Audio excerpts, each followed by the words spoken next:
Hi, I'm Denise Johnson from Artful Earth Studio, and as promised, I am going to give you a quick demonstration of using the magic sponge. Magic sponge. Okay, what you do is take some inks. I'm using butterscotch, stream, and wild plum. I've got gold as well. I have alcohol in a bottle here, and I have my water pen filled with alcohol. So what I'm going to do is just put a little bit of it on the very edge of this sponge. Now this sponge is a Walmart brand. Comes in a box of like, I don't know, whatever. You can, spilled some, that's okay. There's also a brand, I think it's Mr. Clean.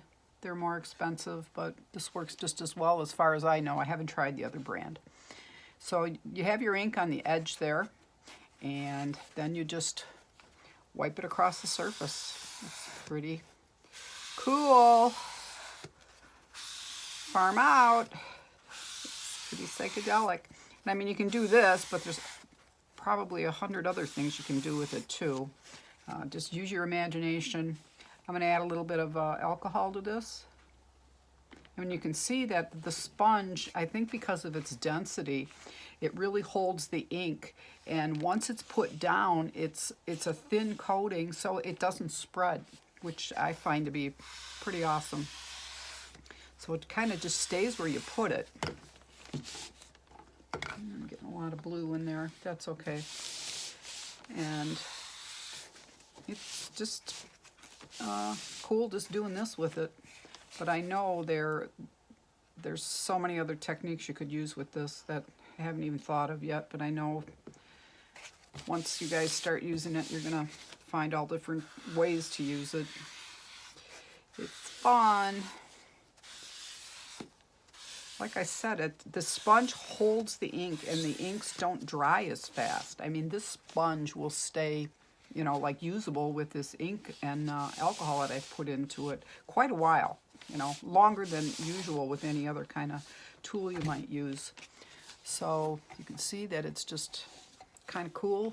I mean, you can do, like I said, so much with it. What I actually like to do is to just douse it with alcohol, because it lays down such a thin coating of it. It just blends really, really nice. Now I'm going to throw some gold in this, see what happens.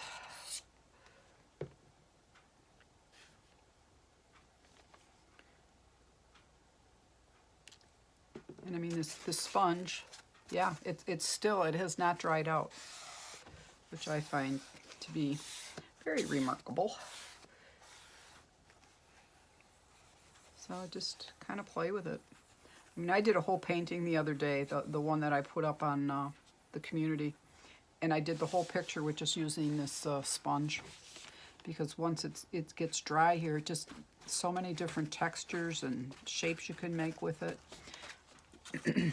What I did, since I like using little pieces too, I'll rip it apart and just use smaller pieces of it for different colors. And rather than trying to manipulate it with my fingers, because they get really nasty because you're holding these small pieces of sponge, I'm using just one of these clips. So it kind of saves my hands a little bit, because they got really nasty looking. It was, oh my, am I ever going to get these clean? But I did. So I mean, just you can just see from this, I mean, I can go on and on and on with this picture, which I probably will, but just the different shapes you get and the textures. Okay, plug your ears, here goes the hairdryer.